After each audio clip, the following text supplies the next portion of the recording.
പിണറായി വിജയൻ ചെയ്യുന്ന സർക്കാരാണ്. ഇവിടെ ഒരു ഫയലോ ഒരു ഈച്ചയോ നീങ്ങാൻ പിണറായി വിജയൻ്റെ അനുവാദമില്ലാണ്ട് ചെയ്യാൻ പറ്റുമോ?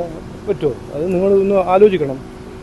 അതുകൊണ്ട് ഇതിൻ്റെ പിന്നിൽ ഒരു പൊളിറ്റിക്കൽ ബാക്കിംഗ് ഉണ്ട്, രാഷ്ട്രീയ ബാക്കിംഗ് ഉണ്ടെന്ന് ഞാൻ ആദ്യം മുതൽ പറയുന്ന ഞങ്ങളുടെ പാർട്ടി.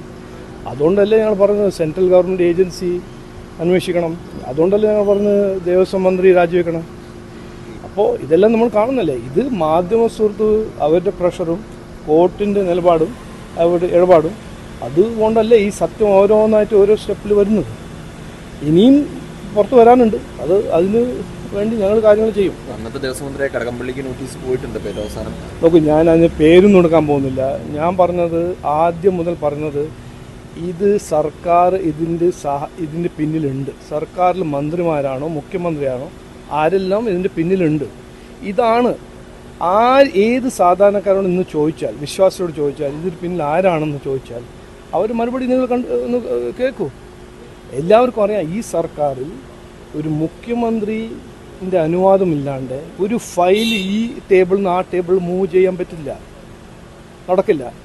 അപ്പോൾ ഇതിൻ്റെ പിന്നിൽ മന്ത്രിമാരുണ്ട്, മുഖ്യമന്ത്രിൻ്റെ സർക്കാരിൽ വലിയ വലിയ ആൾക്കാരുണ്ടെന്ന് എനിക്ക് ഉറപ്പാണ്. എനിക്ക് ഒരു സംശയമില്ല. കേന്ദ്രത്തെ സമീപിക്കുമോ BJP ഇത്തരത്തിലുള്ള കേന്ദ്ര അന്വേഷണം നടത്തണമെന്ന് ആവശ്യമായിട്ട്? ഞങ്ങൾ പറഞ്ഞല്ലോ, അത് ആദ്യം തന്നെ പറഞ്ഞല്ലേ. ഞങ്ങൾ ഗവർണറിന് പരാതി കൊടുത്തിട്ടുണ്ട്, ഹോം മിനിസ്റ്ററിന് എഴുതിയിട്ടുണ്ട്. ഇത് 10-15 ദിവസം മുമ്പ് പറഞ്ഞല്ലേ അത് ഞങ്ങൾ.